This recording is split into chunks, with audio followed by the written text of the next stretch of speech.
رب اشرح لي صدري ويسر لي أمري واحلل عقدة من لساني يفقهوا قولي رب يسر ولا تعسر وتمم بالخير بك نستعين۔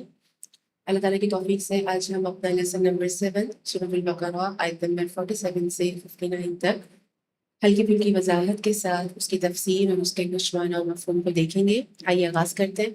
اعوذ باللہ من الشیطان الرجیم، بسم اللہ الرحمن الرحیم۔ اللہ تعالیٰ ارشاد فرماتے ہیں، یا بنی اسرائیل اذکروا نعمتی التی انعمت علیکم وانی فضلتکم علی العالمین۔ اے بنی اسرائیل، اے اولاد یعقوب، اللہ تعالیٰ نے یہاں پر بنی اسرائیل کو باپ کے نام سے پکارا، ان کو آر دلانے کے لیے، اور کیا فرمایا؟ اذکروا، یاد کرو، نعمتی التی انعمت علیکم، میری ان نعمتوں کو جو میں نے تم پر انعام کی۔ اس رکوع سے اب اصل میں بنی اسرائیل کو ان کی نعمتوں کی تذکیر کروائی جا رہی ہے، اور 9 رکوع تک تقریباً بنی اسرائیل پر نعمتوں کا تذکرہ ہمیں ملے گا۔ اس رکوع کے واقعات تقریباً 40 سال پر محیط ہیں، جن کی زیادہ تفصیل ہمیں سورۃ الاعراف میں ملے گی۔ اذکروا نعمتی التی انعمت علیکم، یاد کرو میری ان نعمتوں کو جو میں نے تم پر انعام کی، اور کیا کیا؟ وَأَنِّي فَضَّلْتُكُمْ عَلَى الْعَالَمِينَ، اور میں نے تمہیں تمام جہانوں پر فضیلت عطا کی۔ بنی اسرائیل کو نعمتوں کی یاد دہانی کروائی جا رہی ہے۔ اصل بات یہ ہے کہ نعمتوں کے احساس سے انسان میں شکر کی توفیق پیدا ہوتی ہے، اور محرومی والا انسان شکر سے محروم ہو جاتا ہے۔ جب کوئی انسان شکر سے محروم ہو جاتا ہے تو رفتہ رفتہ پھر وہ اپنی نعمتوں سے بھی محروم ہوتا چلا جاتا ہے، کیونکہ اللہ تعالیٰ قرآن مجید میں ارشاد فرماتے ہیں وَلَئِن شَكَرْتُمْ لَأَزِيدَنَّكُمْ، اگر تم میرا شکر ادا کرو گے تو میں تمہیں اور زیادہ عطا کروں گا۔ گویا ہم شکر کے ذریعے سے اپنی نعمتوں کو قید کر لیتے ہیں، ان پر دوام حاصل کر لیتے ہیں۔ اللہ کے نبی صلی اللہ علیہ وآلہ وسلم نعمتوں کے زوال سے پناہ کی دعا مانگا کرتے تھے، اللہم انی اعوذ بک من زوال نعمتک وتحول عافیتک وفجاءت نقمتک وجمیع سخطک۔ تو اصل بات میرے آپ کے لیے اس آیت کے اندر یہی ہے کہ اگر بنی اسرائیل کے تناظر میں ہمیں نعمتوں کی تذکیر نظر آ رہی ہے تو یہی حکم میرے اور آپ کے لیے بھی ہے کہ ہم اپنی ذات پر ہونے والی اللہ تعالیٰ کی نعمتوں کا احساس اپنے دل میں پیدا کریں، تاکہ ہمیں شکر کی توفیق مل سکے۔ اپنی نعمتوں کو سوچنا، میرے اوپر اللہ تعالیٰ نے کتنے انعام کیے، کیا کیا نعمت ہے میرے پاس، ان کا احساس اپنے دل میں ہمیشہ رکھنا انسان کو شکر کی طرف گامزن کرتا ہے۔ اور شکر کے 3 درجے ہوتے ہیں، وہ 3 درجے شکر بالقلب، شکر باللسان، شکر بالجوارح۔ پھر انسان رفتہ رفتہ اللہ تعالیٰ کے شکر گزار بندوں میں شامل ہونے لگتا ہے۔ اللہ شاہ فرماتے ہیں وَاتَّقُوا يَوْمًا لَا تَجْزِي نَفْسٌ عَن نَفْسٍ شَيْئًا، اس دن سے ڈر جاؤ جس دن کوئی نفس کسی نفس کے کچھ کام نہیں آئے گا۔ وَاتَّقُوا کہہ کر اللہ تعالیٰ نے ہمیں اس دن سے ڈرنے کا حکم دیا۔ پیچھے ہم نے دیکھا تھا وَإِيَّايَ فَاتَّقُونِ وَإِيَّايَ فَارْهَبُونِ، اللہ سبحانہ تعالیٰ نے ارشاد فرمایا تھا کہ مجھ سے ڈرو اور میرا ہی ڈر اپنے دل میں رکھو۔ اصل بات کیا ہے کہ لوگوں کا ڈر انسان کو نیکیوں سے روک لیتا ہے، تو اللہ تعالیٰ کا ڈر، اور اس کے بعد ہم دیکھ رہے ہیں کہ قیامت کے دل کی ہولناکیوں سے ڈرنے کے بارے میں ہمیں یہاں پر بتایا جا رہا ہے کہ کتنا ہولناک ہوگا وہ دن جس دن کوئی نفس کسی نفس کے کچھ کام نہیں آئے گا۔ قیامت کے بارے میں ہمیں بے شمار مقامات پر قرآن مجید میں بات ملتی ہے۔ سورہ مریم میں اللہ تعالیٰ نے قیامت کو یوم الحسرہ، حسرتوں کا دن کہا۔ ہمیں ملتا ہے سورہ عبس میں اللہ تعالیٰ ارشاد فرماتے ہیں یوم یفر المرء من اخیہ، وہ ایک ایسا دن ہے جس دن انسان کے کام اس کا اپنا بھائی بھی نہیں آئے گا، وَأُمِّهِ وَأَبِيهِ، نہ اس کے ماں باپ، وَصَاحِبَتِهِ وَبَنِيهِ، اور نہ اس کی بیوی، نہ شوہر، نہ اس کے بیٹے، کوئی نفس کسی نفس کے کام نہیں آئے گا۔ اور اللہ شاہ فرماتے ہیں وَلَا تَزِرُ وَازِرَةٌ وِزْرَ أُخْرَىٰ، اس دن کوئی بوجھ اٹھانے والا کسی دوسرے کا بوجھ بھی نہیں اٹھائے گا۔ اور کیا ہوگا قیامت کے دن؟ وَلَا يُقْبَلُ مِنْهَا شَفَاعَةٌ، اور نہ ہی کسی قسم کی کوئی سفارش، کوئی شفاعت قبول کی جائے گی۔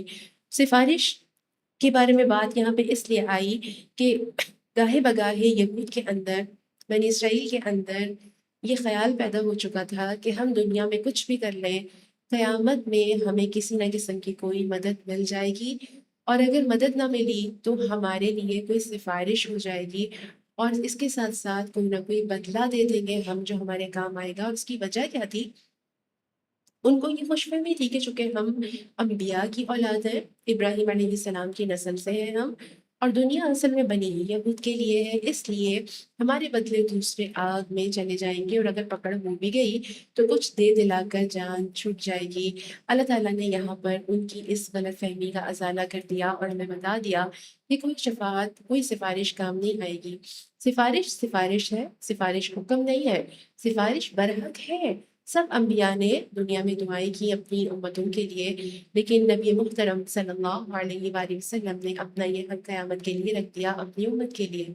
آپ صلی اللہ علیہ وآلہ وسلم کی سفارش سے ہی قیامت کے دن حساب کتاب کا معاملہ شروع ہوگا، اور یہ مقام محمود ہے، یہ مقام عظمیٰ ہے۔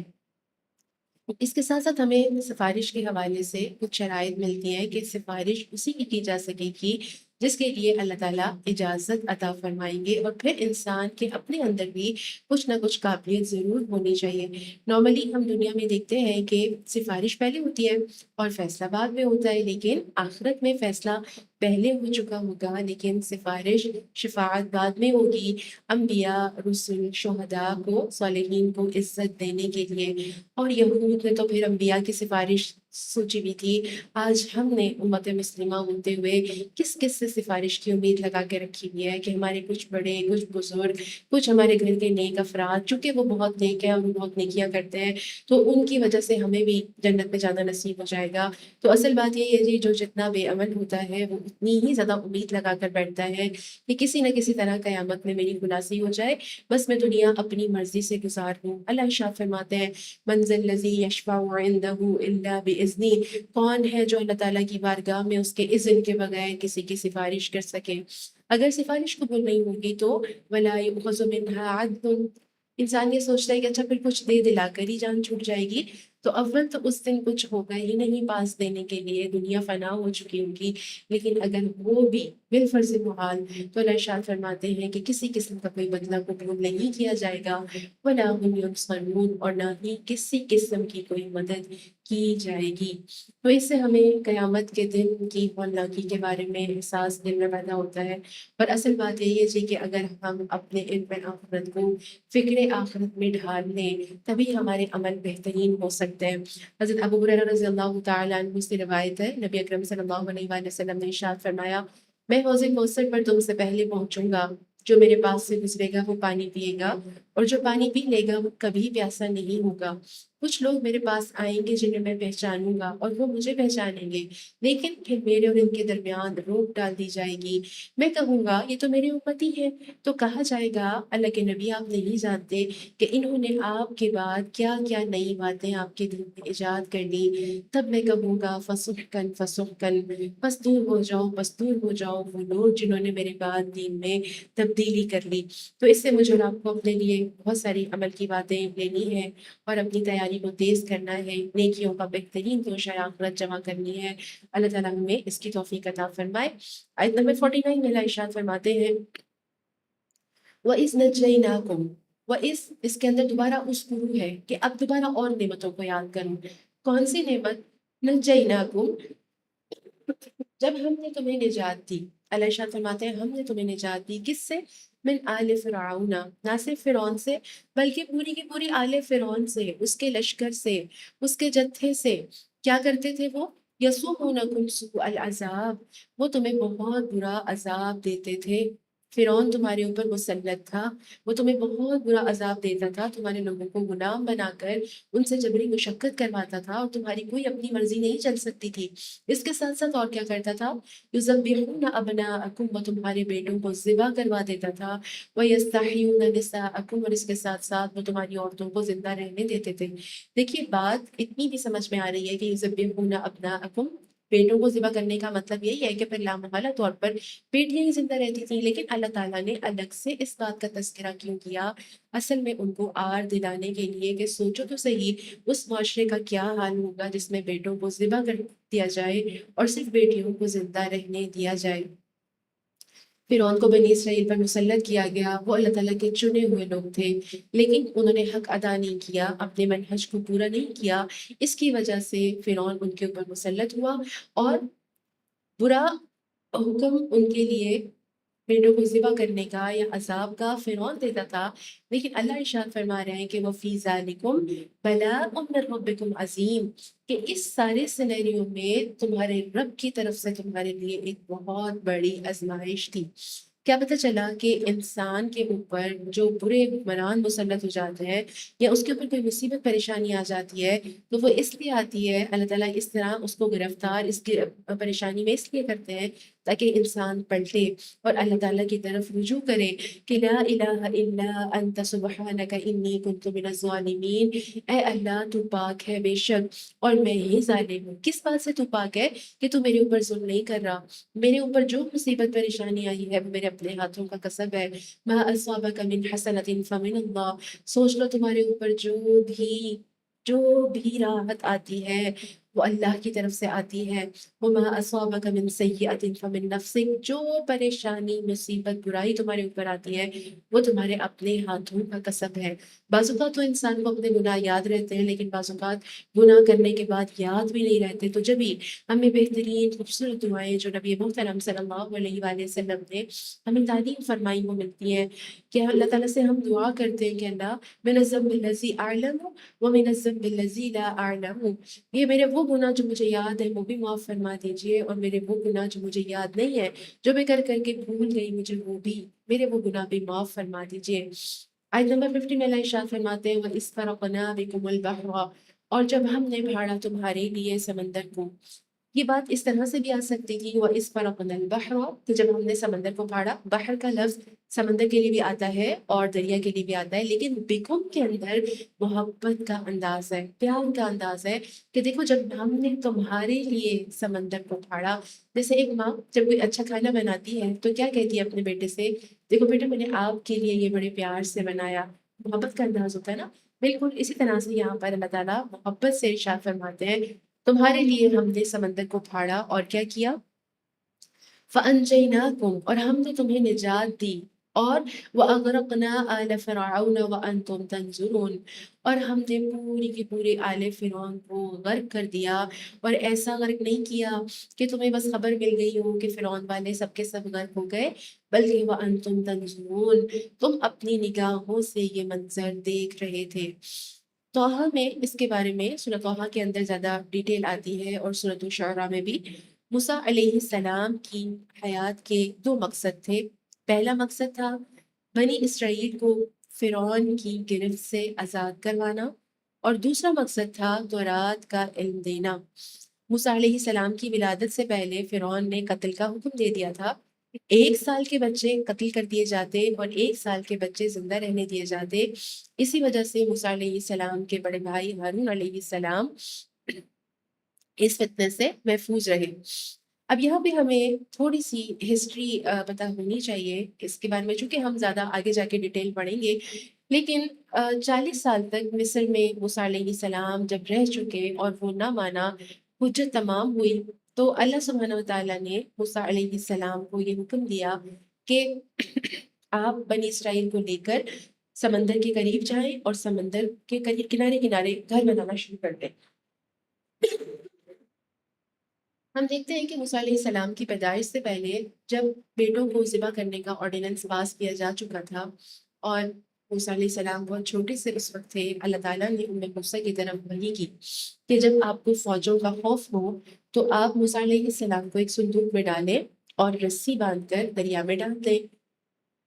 موسیٰ ایک بار موسیٰ علیہ السلام کو لیے ہوئے تھیں کہ فوجوں کی آمد کا علم ہوا، گھبراہٹ میں صندوق میں تو ڈال دیا لیکن رسی باندھنا بھول گئی، اور وہ صندوق سمندر میں تیرتا تیرتا اس کی دوسری طرف جہاں پہ فرعون کا محل تھا وہاں پہنچ گیا، اور فرعون کے کارندوں نے جب اس کو اٹھایا، اللہ ارشاد فرماتے ہیں وَأَلْقَيْتُ عَلَيْكَ مَحَبَّةً مِّنِّي، کہ ہم نے آپ پر اپنی طرف سے محبت ڈال دی۔ بی بی آسیہ علیہ السلام کے کہنے پر موسیٰ علیہ السلام کو اپنا بیٹا بنا دیا گیا، اور یوں اس طرح اللہ ارشاد فرماتے ہیں کہ موسیٰ علیہ السلام کے لیے فرعون کے محل میں اللہ نے جگہ بنائی۔ وہ بچہ جس کی وجہ سے فرعون نے سارے بچوں کو قتل کرنے کا آرڈیننس پاس کیا، اللہ تعالیٰ نے اس بچے کو فرعون کے گھر میں پہنچا دیا۔ اور یہاں اخت موسیٰ علیہ السلام کی بہن کو ان کی والدہ نے کہا کہ تم دریا کنارے کنارے جاؤ اور دیکھو کہ کیا ہوتا ہے۔ بہت بڑی نہیں تھی اس وقت، وہ بچی تھی، وہ جاتی ہیں اور بہت عقل مندی کا مظاہرہ کرتی ہیں. وہ جا کے دیکھتی ہیں کہ ان کا بھائی محل میں چلا گیا. اللہ ارشاد فرماتے ہیں کہ ہم نے موسیٰ پر دائیوں کا دودھ حرام کر دیا. ایک چھوٹا بچہ رو رہا ہے، اس کو دودھ چاہیے، اس کو بھوک لگی ہوئی ہے، لیکن وہ کسی کا بھی دودھ قبول نہیں کر رہا. اتنے میں اخت موسیٰ وہاں پہنچتی ہیں اور ان سے کہتی ہیں کہ میں تمہیں ایک ایسی عورت کے بارے میں بتاتی ہوں کہ جو اس کی اچھی نگہداشت کر سکتی ہے. گویا اللہ تعالیٰ نے ایک پوری تدبیر کی اور موسیٰ علیہ السلام کو واپس موسیٰ علیہ السلام کی والدہ کی گود میں پہنچا دیا گیا، اس حال میں کہ اب ان کا خرچ پانی بھی شاہی محل سے آنے لگا. موسیٰ علیہ السلام جوان ہوتے ہیں اور قبطی قوم جو کہ فرعون کی قوم تھی، اور بنی اسرائیلی جو کہ موسیٰ علیہ السلام کی قوم تھی، ایک قبطی اور ایک بنی اسرائیلی آپس میں لڑ رہے ہیں، جھگڑ رہے ہیں. اتنے میں بنی اسرائیلی جو تھا اس نے موسیٰ علیہ السلام کو جب دیکھا تو اپنی مدد کے لیے بلایا. موسیٰ علیہ السلام جب گئے اور انہوں نے قبطی کو ایک مکہ مارا، قتل کا ارادہ نہیں تھا، قتل عمد نہیں تھا، بلکہ قتل خطا ہو گیا کہ مکہ مارنے سے اس قبطی کا قتل ہو گیا. اتنے میں مرد مومن نے محل سے آ کے بتایا کہ اس قتل کی وجہ سے موسیٰ آپ کے بھی قتل کی سازشیں محل میں ہو رہی ہیں، آپ یہاں سے چلے جائیے. اب موسیٰ علیہ السلام مدین کی طرف ہجرت کر جاتے ہیں، وہاں پر 10 سال پورے کرتے ہیں. اس کی زیادہ ڈیٹیل ہم دیگر صورتوں میں دیکھیں گے کہ پھر وہاں کے حالات کیا تھے. واپسی پر اپنے خاندان کے ساتھ واپس آتے ہیں اور راستے میں آگ دیکھتے ہیں، اور یہیں پر موسیٰ علیہ السلام کو نبوت عطا کی جاتی ہے اور آپ کو 2 معجزات ملتے ہیں، جن میں ایک معجزہ ید بیضا کا، یعنی آپ کا ہاتھ آپ کی بغل سے نکلنے کے بعد بالکل کرسٹل کلیئر ہو جاتا تھا، اور آپ کو عصا بھی دیا گیا. اور آپ کو یہ کہا گیا کہ آپ فرعون کے دربار میں جا کر کلمہ توحید کو بلند کریں اور فرعون کو تبلیغ کریں.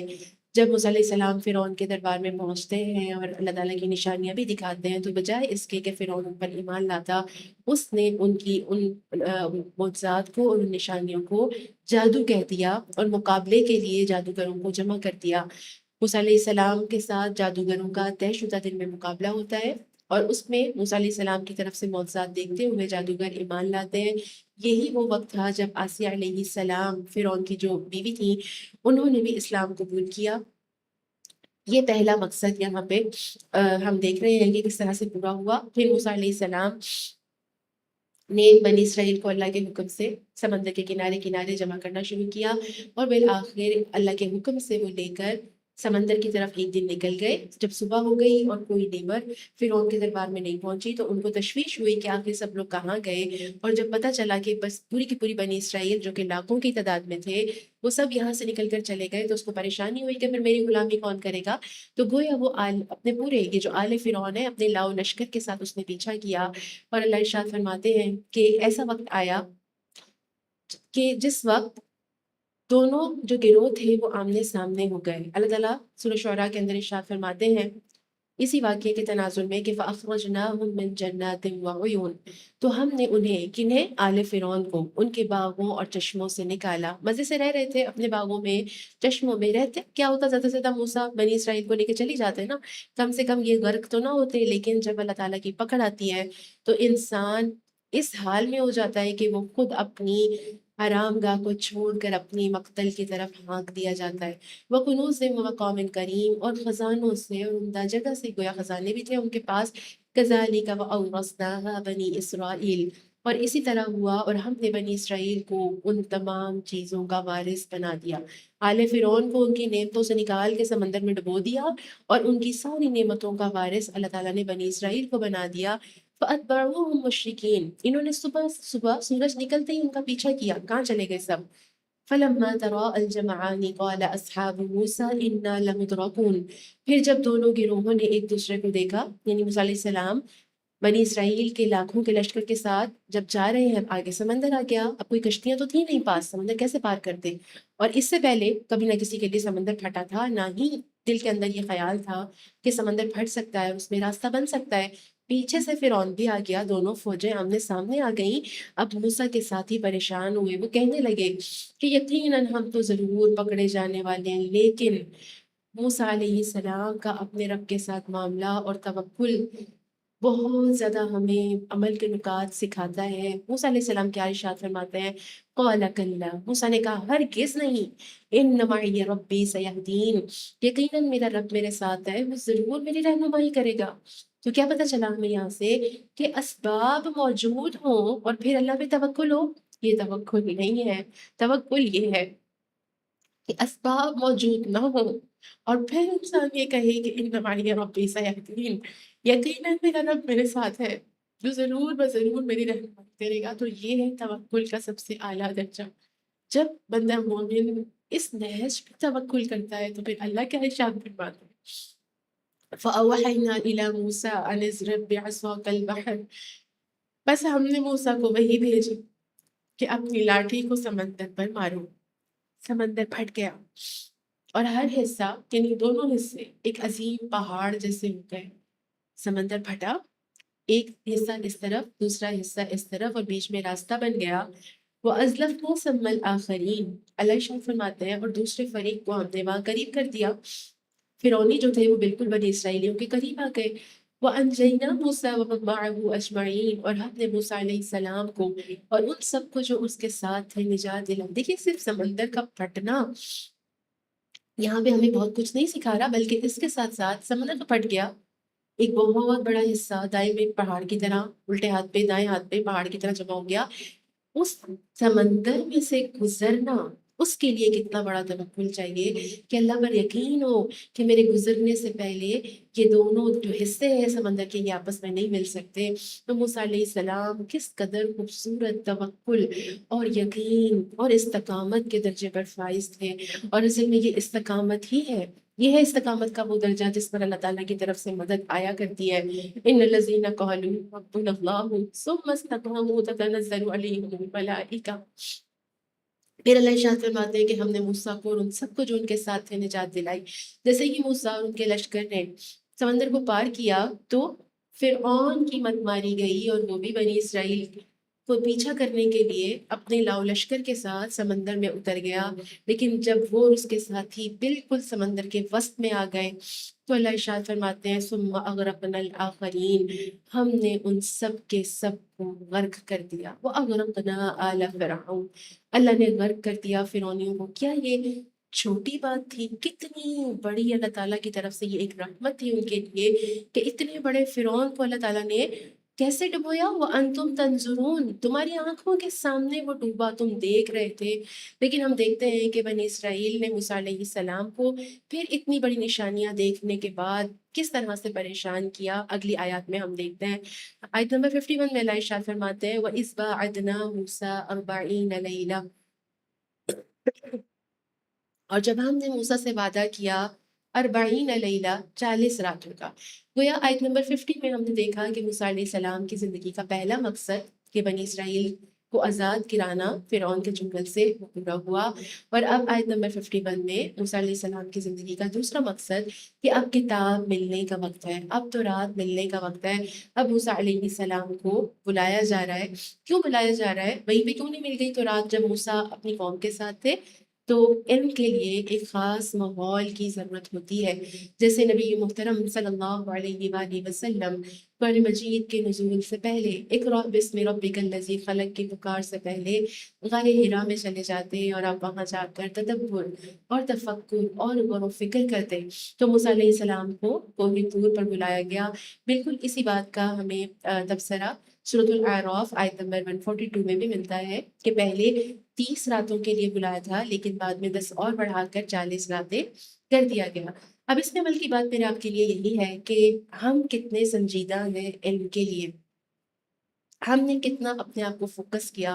کیا ہم ایک کلاس روم میں آ کر بیٹھ کر علم حاصل کرنے کو تیار ہیں، یا اگر ہم آن لائن پہ اپنا لیسن لے رہے ہیں ہم کتنا فوکس ہو کر بیٹھتے ہیں؟ کیونکہ ابھی بھی ہم نے دیکھا کہ علم حاصل کرنے کے لیے اور اس سے بہترین فائدہ لینے کے لیے اور فرشتوں کی معیت لینے کے لیے ہمیں ایک خاص ماحول کی ضرورت ہوتی ہے۔ موسیٰ علیہ السلام تو رات لینے کے لیے جاتے ہیں کوہ طور پر، اور پیچھے سے قوم کیا کرتی ہے؟ ثم اتخذتم العجل من بعدہ، کہ قوم نے پیچھے سے بچڑا بنایا اور اس کو پوچھنا شروع کر دیا۔ سامری نے انہیں بہکایا، بنی اسرائیلی جو سونا چاندی اپنے ساتھ اٹھا اٹھا کے لائے تھے، کہنے لگے ہم تو اس کو اٹھا اٹھا کے عاجز آ گئے ہیں، کوئی الماریاں تو ہے نہیں ہمارے پاس، ہم اس کو کیسے سنبھالیں؟ اور چونکہ مزدور پیشہ تھے اور بچڑا بنانا جانتے تھے، کیسے؟ کیونکہ چونکہ وہ مصر سے آئے تھے اور مصر میں گاؤں کو پوجا جاتا تھا، اس کے بت بنا بنا کے اس کو پوجا جاتا تھا، گویا انہوں نے بھی سامری سے کہا کہ ایسا کرو، یہ ہمارے سارے زیورات لے لو اور اس کا ہمارے لیے بھی ایک بچڑا بنا دو تاکہ ہم اس کو پوجے۔ تو اللہ تعالیٰ کہہ رہے ہیں کہ دیکھو، تم نے میری نعمت کا احساس نہیں کیا اور میں نے تمہارے اوپر اتنی بڑی نعمت کی، اس کے باوجود تم نے بچڑا بنا کر پوجنا شروع کر دیا، اور یہ کر کے تم وَأَنْتُمْ ظَالِمُونَ کہ تم ظلم کرنے والے ہو گئے۔ ظلم کیسے کرتا ہے انسان؟ ظالم کیسے ہو جاتا ہے شرک کر کے؟ کیونکہ شرک، ان الشرک لظلم عظیم، سورہ لقمان میں اللہ ارشاد فرماتے ہیں کہ شرک البتہ بہت بڑا ظلم ہے۔ اپنی نفس کو، اپنے نفس کو اس کا حق نہ دینا، اللہ سبحانہ وتعالیٰ کی عبادت کا حق ادا نہ کرنا، یہ بہت بڑا ظلم ہے۔ لیکن اللہ سبحانہ وتعالیٰ کی رحمت پہ قربان جائیے کہ اللہ تعالیٰ آیت نمبر 52 میں ارشاد فرماتے ہیں ثم عفونا عنکم، اتنا بڑا تم نے ظلم کیا پھر بھی ہم نے تمہیں معاف کر دیا، من بعد ذالک، تمہاری اتنی بڑی جسارت کے بعد بھی ہم نے تمہیں معاف کر دیا۔ کیوں معاف کیا؟ لعلکم تشکرون، شاید کہ تم شکر گزار بن جاؤ۔ کیا پتہ چلا کہ بعض اوقات اللہ سبحانہ وتعالیٰ انسان کو زندگی میں موقع دیتا ہے، کسی بڑی تکلیف سے، پریشانی سے ہم بال بال بچتے ہیں، کس لیے؟ تاکہ ہم شکر گزار بن جائیں۔ اور شکر کے 3 درجے، شکر بالقلب، سب سے پہلے شکر دل میں، ان یہ جو 3 درجے بھی ہم دیکھیں گے، ان میں سے کسی ایک میں بھی اگر کمی ہو تو گویا ہمارا شکر جو ہے وہ مکمل نہیں ہے، وہ نامکمل ہے۔ شکر کا احساس سب سے پہلے دل میں آتا ہے، شکر بالقلب، دل میں اللہ تعالیٰ کے لیے رحمت کے، اللہ سبحانہ تعالیٰ کے لیے محبت کے اور اللہ کی رحمت کے احساس کے جذبات جو ہے وہ موجے مارتے ہیں۔ شکر کا احساس دل میں پیدا ہونے کے بعد دوسرا درجہ شکر باللسان، زبان پہ اللہ تعالیٰ کی تعریف کے کلمات آنا شروع ہو جاتے ہیں، سبحان اللہ، الحمدللہ، اللہ اکبر، لا الہ الا اللہ۔ پھر زبان پر شکر آنے کے بعد کیا شکر پورا ہو جاتا ہے؟ نہیں، اس کے بعد تیسرا درجہ شکر بالجوارح، گویا جوارے سے مراد ہمارے اعضاء، وہ شکر جو دل سے چلا تھا، جو زبان پر آیا، بالآخر وہ ہمارے اعضاء میں ڈھلنا شروع ہو جاتا ہے۔ جیسے ہمارے کانوں کا شکر کیا ہے؟ کان کس نے دیے؟ اللہ نے دیے۔ ان کا شکر ادا کرنے کا طریقہ کیا ہے کہ ہم اس سے وہی سنیں جس کو سننے کا اللہ نے حکم دیا۔ ہماری زبان کس نے دی؟ بولنے کی طاقت کس نے دی؟ اس کا شکر کیا ہے کہ میری زبان سے وہی کلمات نکلے جن کو ادا کرنے کا اللہ نے حکم دیا، میری آنکھیں وہی دیکھیں جن کو دیکھنے کا اللہ نے حکم دیا۔ اللہ کے نبی صلی اللہ علیہ وسلم دعا مانگا کرتے تھے، اللہم انی اعوذ بک من شر سمعی، من شر بصری، من شر لسانی، من شر قلبی، من شر منی، کہ اللہ تعالیٰ میں پناہ مانگتا ہوں آپ سے کانوں کے شر سے، زبان کے شر سے، آنکھوں کے شر سے۔ کیا پتہ چلا کہ دوبارہ یہاں پر جو بات جہاں سے شروع ہوئی تھی، نعمتوں کا احساس کرنا، نعمتی اللتی، تو اصل بات یہی ہے جی کہ شکوہ شکر کے منافی ہے اور شکر کو کاٹ کر رکھ دیتا ہے۔ تو شکر گزار بننا ہے میں نے اور آپ نے۔ آیت نمبر 53 میں اللہ ارشاد فرماتے ہیں وَإِذْ آتَيْنَا مُوسَى الْكِتَابَ، اور جب ہم نے موسیٰ علیہ السلام کو کتاب دی۔ اب یہاں پر ہمیں پتہ چل رہا ہے کہ تورات کی بات ہو رہی ہے کیونکہ الکتاب ہے معروف باللام کے ساتھ، تو خاص کتاب مراد اس سے تورات ہے۔ اللہ ارشاد فرماتے ہیں جب ہم نے موسیٰ کو، اور اس کے اندر دوبارہ اذکروا ہے کہ اب وہ وقت بھی یاد کرو کہ جب ہم نے تمہیں کتاب دی۔ اصل میں کیوں دی کتاب؟ کتاب کے آنے کا مقصد کیا ہوتا ہے؟ کتاب اس لیے آتی ہے کہ بس اس کو رکھ لیا جائے کہ وہ ایک کتاب ہمارے پاس آ گئی؟ نہیں، بلکہ کتاب کے ساتھ والفرقان، اور اس سچ اور جھوٹ میں فرق کرنے والی، لعلکم تہتدون، یہ لعلکم تہتدون یہ ہے اصل میں کتاب کے نزول کا مقصد، کہ الہامی کتابیں ہدایت کے لیے آتی ہیں۔ اگر کتاب سے ہدایت نہیں لی جا رہی، گویا ہم نے کتاب کا حق ادا نہیں کیا۔ اور فرقان سے یہاں پہ کیا مراد ہے؟ کتاب سے تو بات سمجھ میں آ گئی کہ کتاب سے مراد بنی اسرائیل کے لیے تورات تھی، اور اگر اپنے براہے میں ہم اس کو دیکھیں تو ہمارے لیے اس سے مراد قرآن مجید فرقان حمید ہے، اور مقصد لعلکم تہتدون، اس سے ہدایت پا جاؤ۔ والفرقان کا معنی کیا ہے؟ تو فرقان سے مراد کتاب کا وہ فہم جو انبیاء کو دیا جاتا تھا، یعنی قرآن کی تفسیر کا فہم مل جانا، یہ فرقان ہے۔ صاحب قرآن کو سمجھے بغیر قرآن بھی سمجھا نہیں جا سکتا۔ نبی محترم صلی اللہ علیہ وآلہ وسلم نے ہر عمل ہمیں آسان کر کر کے بتایا۔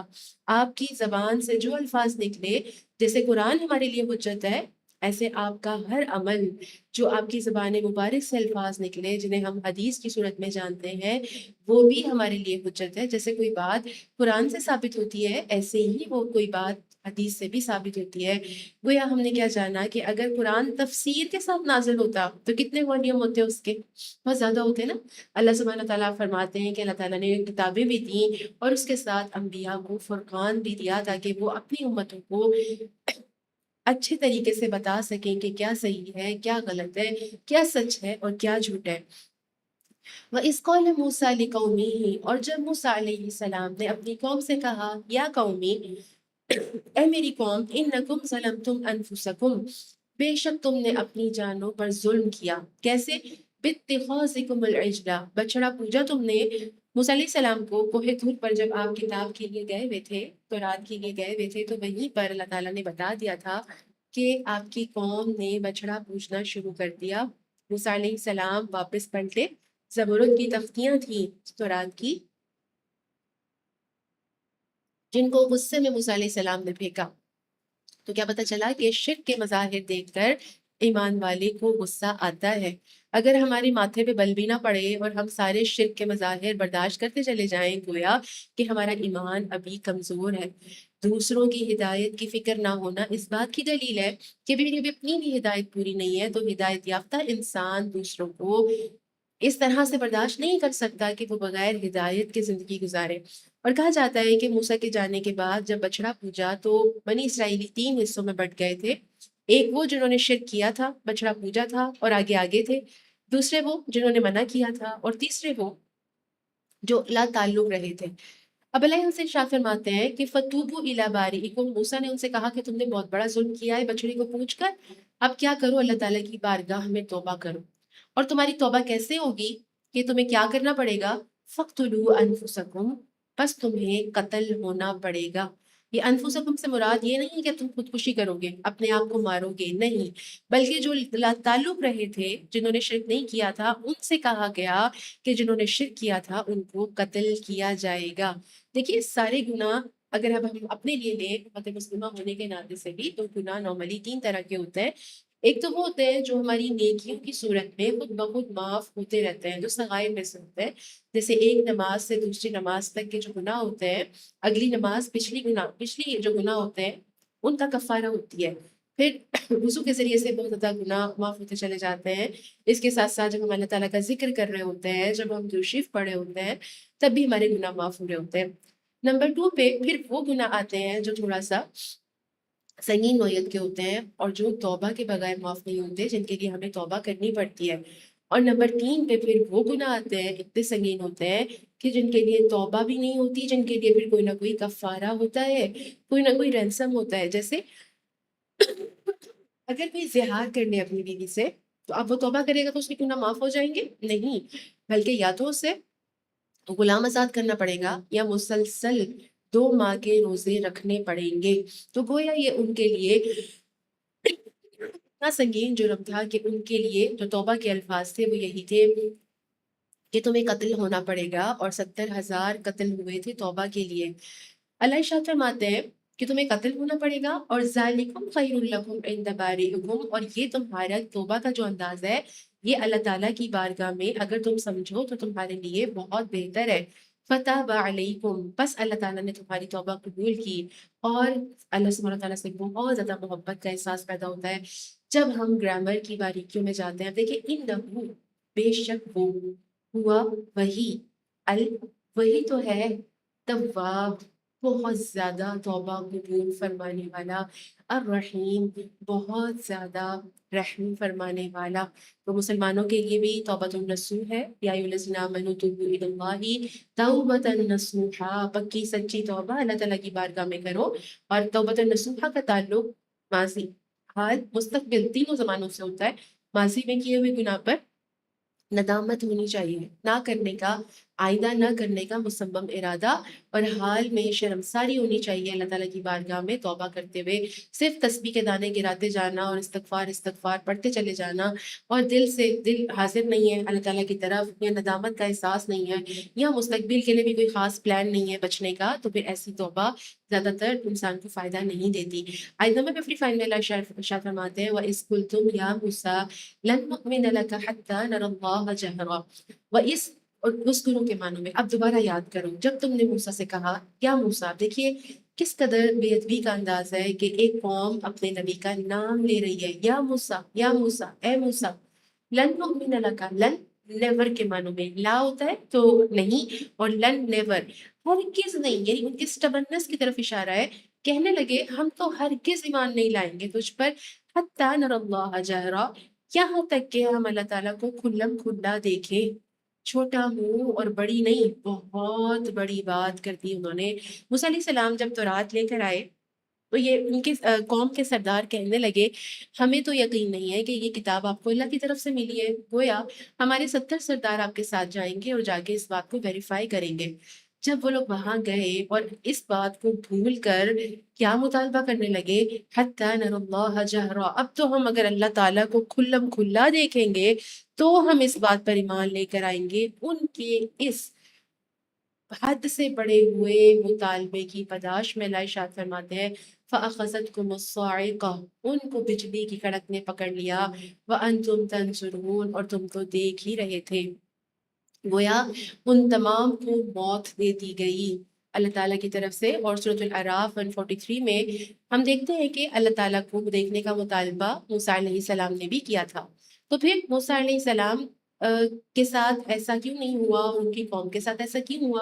تو ہم دیکھتے ہیں جب وہاں پہ ہم جائیں گے تب ان شاء اللہ تعالیٰ ہم تفصیل میں دیکھیں گے کہ موسیٰ علیہ السلام نے جب یہ مطالبہ کیا تھا تو اللہ تعالیٰ نے پہاڑ پر اپنی تجلی کا نزول فرمایا جس کی وجہ سے موسیٰ بے ہوش ہو گئے، اور اس کے بعد ہوش میں آنے کے بعد وہ کہنے لگے کہ اللہ تعالیٰ میں اس بات پر ایمان لاتا ہوں کہ تجھے کوئی نہیں دیکھ سکتا، کسی کی آنکھوں میں یہ تاب نہیں ہے کہ وہ تجھے دیکھ سکے۔ موسیٰ علیہ السلام کا جو مطالبہ تھا وہ اصل میں محبت کی وجہ سے تھا، لیکن ان سرداروں نے شک کی بنا پر اللہ تعالیٰ کے احکامات کو پس پش ڈالنے کی نیت سے اللہ کو دیکھنے کا مطالبہ کیا تھا، اس لیے ان کو بجلی کی کڑک نے پکڑ لیا۔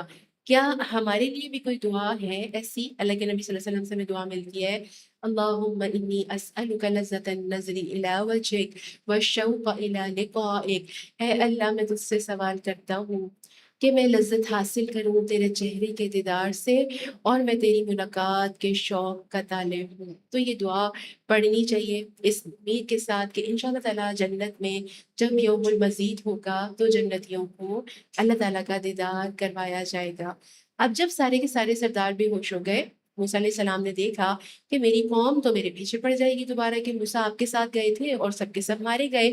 موسیٰ نے دعا کی، اللہ ارشاد فرماتے ہیں ثم بعثناکم من بعد موتکم لعلکم تشکرون، پھر ان کو موت دینے کے بعد ان کو دوبارہ زندہ کیا گیا۔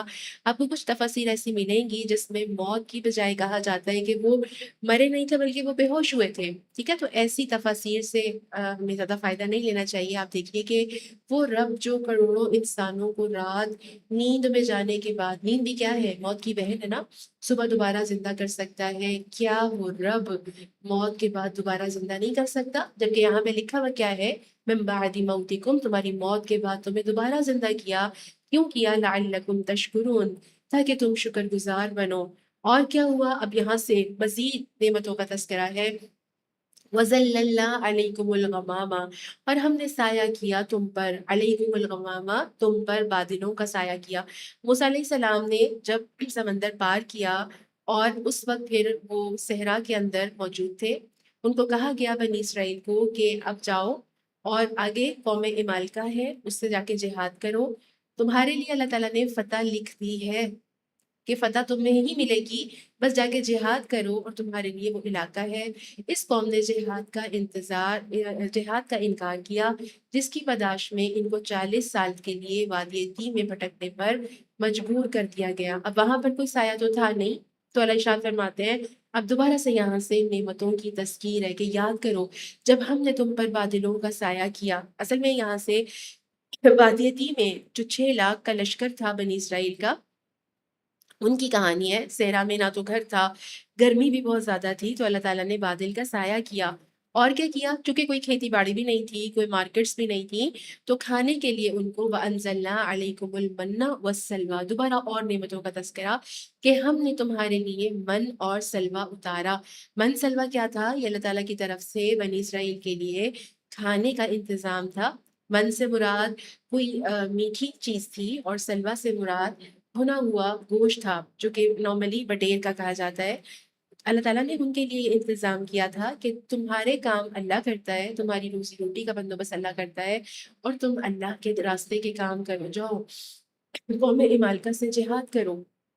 لیکن انہوں نے اس کا گاہے بگاہے انکار کیا۔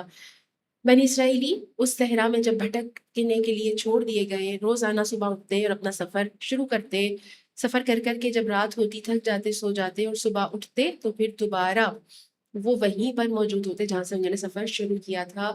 کلوا من طیبات ما رزقناکم، اور کھاؤ طیب جو تمہیں رزق ہم نے دیا۔ اب یہاں پہ طیب کا لفظ کیوں آ گیا؟ طیبات پاک چیزیں کیوں کھاؤ؟ تو بنی اسرائیل کو جب منسلوا دیا گیا اور ان سے کہا گیا کہ جمع نہیں کرنا، اتنا لے لو جتنی ضرورت ہے، لیکن انہوں نے جمع کرنا شروع کر دیا، جس کی وجہ سے وہ خراب ہونے لگتا، سڑنے لگتا۔ اس لیے اللہ تعالیٰ نے حکم دیا کہ طیب کھاؤ جو رزق ہم نے تم کو دیا۔ وما ظلمونا، اور ہم نہ ظالم تھے، ان کو وادی دی میں جب وہ بھٹکنے لگے اور ان کو وہاں پر چھوڑ دیا گیا، اس میں اللہ تعالیٰ نے ان پر کوئی ظلم نہیں کیا، بلکہ وَلَٰكِن كَانُوا أَنفُسَهُمْ يَظْلِمُونَ، اس قوم نے اللہ تعالیٰ کے احکامات کا کھلم کھلا انکار کیا، جس کی وجہ سے یہ اپنے اوپر ظلم کرنے والے بن گئے۔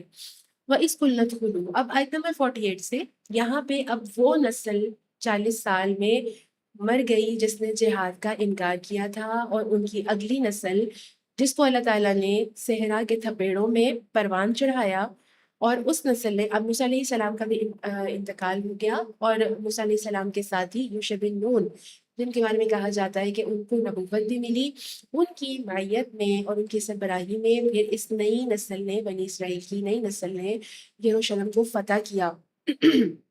اللہ تعالیٰ کی توفیق سے اللہ ارشاد فرماتے ہیں کہ وَإِذْ قُلْنَا ادْخُلُوا، وَإِذْ، اور اب یاد کرو، اس وقت کو یاد کرو جب ہم نے تمہیں کہا ادخلوا، داخل ہو جاؤ، حاضر القریہ، اس بستی میں، فکلوا منہا، بس کھاؤ پیو اس میں سے، حیث شئتم، جتنا چاہو تم، جتنا تمہیں اچھا لگے کھاؤ پیو، رغدن، با فراغت کھاؤ، جتنا دل چاہے کھاؤ، ہاں، وادخلوا البابا، اور دیکھو جب تم دروازے میں داخل ہو نا، یہ وادخلوا البابا سے مراد کون سا دروازہ ہے؟ تو اس سے مراد بیت المقدس کا دروازہ ہے جس کو فتح کر لیا گیا تھا۔ دیکھو جب تم دروازے میں داخل ہونا نا، تو کیا کہنا، کیا کرنا، سجدن، سجدہ کرتے ہوئے جانا، وقولوا حطۃ، اور تمہاری زبانوں پر حطۃ ہو۔ حطۃ کا معنی یعنی کہ اس سے مراد ہے کہ نغفر لک، کہ اللہ ہمیں معاف فرما دے، عاجزی کی طرف اشارہ۔ اللہ تعالیٰ نے ان کو یہ دو احکامات دیے کہ جب تم یروشلم کے دروازے سے بیت المقدس کے دروازے میں داخل ہو جاؤ تو عاجزی کے ساتھ سجدہ کرتے ہوئے داخل ہونا، اور حطۃ کہتے ہوئے جانا جب تم یہ کہو گے نغفر لکم خطایاکم، ہم تمہارے تمام گناہوں کو، تمہاری خطاؤں کو معاف کر دیں گے، وسنزید المحسنین، اور ہم تمہیں اور زیادہ عطا کریں گے کیونکہ ہم محسنین کو زیادہ دیا کرتے ہیں۔ تو دیکھیے اسلام کے اندر ڈے سیلیبریشن یا اس کے ساتھ ساتھ فتح کو سیلیبریٹ کرنے کا کوئی تصور ہمیں ایسا نہیں ملتا کہ ہائے ہرا ہونے لگے۔ ہم دیکھتے ہیں کہ نبی محترم صلی اللہ علیہ وآلہ وسلم اس مکہ سے جہاں سے آپ کو نہایت تکلیفوں اور اذیتوں کی وجہ سے نکالا گیا، کے ساتھ نکالا گیا، جب آپ فاتح بن کر وہاں پر داخل ہوتے ہیں تو اس قدر عاجزی تھی کہ آپ کا سر مبارک آپ کی سواری کو چھو رہا تھا۔ تو ان کو بھی کہا گیا، لیکن انہوں نے کیا کیا کہ حطت ان کو بدل دیا، حطت ان کو حنتتن کر دیا۔ اللہ نے کہا کچھ تھا، کہنے کچھ اور لگ گئے، مذاق کا انداز، اور سجدن، سجدہ کرنے کو کہا تھا، سجدے کی بجائے گھسٹنے لگے اور لوٹنے لگے، گویا اللہ تعالیٰ کے حکم کو بدل دیا۔ اور اس بات کا اظہار اللہ تعالیٰ آیت نمبر 59 میں کرتے ہیں کہ فَبَدَّلَ الَّذِينَ ظَلَمُوا، ان ظالموں نے بدل دیا کس کو؟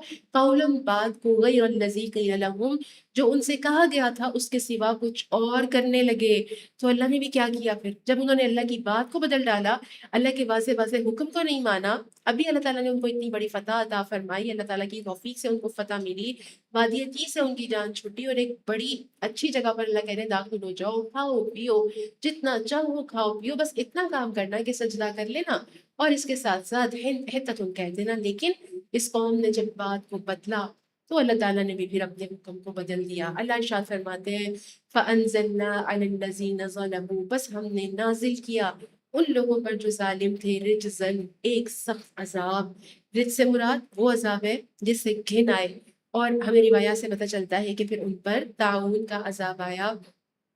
کہاں سے؟ من السماء، آسمان سے۔ کیوں آ گیا؟ بما كانوا يفسقون، اس وجہ سے کہ وہ بہت زیادہ فسق کرنے والے تھے۔ کیا فسق تھا ان کا؟ کیا نافرمانی تھی؟ کیوں فاسق تھے؟ کیونکہ انہوں نے اللہ تعالیٰ کے احکامات کو بدل ڈالا، نعمتوں کے بدلے عذاب آ گیا۔ کیا پتہ چلا کہ ہم نے یہ دیکھا کہ جب سجدے کا انکار کیا تو گھسٹنے لگے، اللہ تعالیٰ کی آیات کو بدل دینا، من و سلوہ کا انکار کر دینا۔ ہم نے دیکھا کہ من و سلوہ دیا گیا، اس کا بھی انہوں نے انکار کیا، تو کھیتی باڑی کر کے پھر ان کو خود نکالنا پڑا۔ گویا چنے ہوئے لوگ تھے، لیکن چناؤ ہونا صرف کافی نہیں ہے بلکہ عمل بھی ضروری ہے۔ اور پھر صرف اللہ تعالیٰ کے حکم کو بدلا نہیں بلکہ اس کا مذاق بھی بنایا۔ تو عمل کی بات اس میں میرے آپ کے لیے کیا ہے کہ آج بھی جتنے لطیفے مولویوں کے نام کے بنتے ہیں، جتنا شاعر اسلام کا، داڑھی کا، ابائی کا مذاق اڑایا جاتا ہے، اتنا ویسے کسی اور چیز کا نہیں اڑایا جاتا۔ گویا انہوں نے اللہ تعالیٰ کے احکامات کو بدلا، اللہ تعالیٰ نے ان کے حق میں اپنی نعمتوں کا فیصلہ بدل کر نعمت کی جگہ پر عذاب کا فیصلہ دے دیا۔ بھول چک اور بات ہے، مگر بدنیتی قابل قبول ہرگز نہیں ہے۔ اب اس میں عمل کی بات میرے اور آپ کے لیے کیا ہے کہ جب قومیں اللہ تعالیٰ کے احکامات کو بدل دیا کرتی ہیں، جب قومیں اللہ تعالیٰ کی بات کو بدل کر مرضیاں کرنے لگتی ہیں، تو پھر اللہ تعالیٰ نعمتوں کو چھین لیا کرتے ہیں اور نعمتوں کی جگہ پر عذاب آ جایا کرتے ہیں۔ اللہ سبحانہ و تعالیٰ سے دعا کرتے ہیں کہ اللہ تعالیٰ مجھے اور آپ کو شکر گزار بننے کی توفیق عطا فرمائے۔ میں اور آپ جتنا اللہ تعالیٰ کی بارگاہ میں اپنی نعمتوں کا احساس رکھیں گے، اور نعمت اس میں کیا اسلام ہمارے لیے نعمت نہیں ہے؟ کیا قرآن ہمارے لیے نعمت نہیں ہے؟ کیا قرآن کے احکامات میرے آپ کے لیے نعمت نہیں ہے؟ کیا محمد صلی اللہ علیہ وآلہ وسلم کا امتی ہونا یہ نعمت نہیں ہے؟ ان نعمتوں کا حق ادا کرنے کا طریقہ کیا ہے کہ ہم اسلام کے احکامات کو ماننے والے بن جائیں۔ اگر ہم احکامات کو پیچھے ڈالتے رہیں گے، من مرضیاں کرنے لگیں گے، من مانیاں کرنے لگیں گے، تو پھر رجزن کی کیفیت نعوذ باللہ ہم میں سے بھی کسی کے اوپر آ سکتی ہے۔ اللہ تعالیٰ عمل کی راہیں آسان فرمائے۔ اللہ تعالیٰ سے یہ دعا کرتے ہیں کہ اللہ سبحانہ وتعالیٰ جو کچھ ہم نے اس لیسن میں مختصر طور پر ان آیات کے ساتھ دیکھا، جتنے عمل کے نکات ہم نے اپنے لیے لیے، ان پر ہمیں عمل پیرا ہونے کی توفیق عطا فرمائے۔ اللہ تعالیٰ ہمیں اپنے شکر گزار بندوں میں شامل فرمائے، اپنی نعمتوں کو یاد رکھتے ہوئے اللہ تعالیٰ کی شکر گزاری میں، اللہ تعالیٰ کی تابعداری میں، اتباع رسول کرتے ہوئے، اطیع اللہ و اطیع الرسول کرتے ہوئے اپنی زندگی گزارنے، اور اس بڑے دن کی ہولناکیوں کی بہترین تیاری کرنے اور بہترین توشہ آخرت جمع کرنے کی توفیق عطا فرمائے۔ اللہم آمین۔ ربنا تقبل منا انک انت السمیع العلیم وتب علینا انک انت التواب الرحیم۔ سبحانک اللہم وبحمدک، نشہد ان لا الہ الا انت، نستغفرک ونتوب الیک۔ السلام علیکم ورحمۃ اللہ وبرکاتہ۔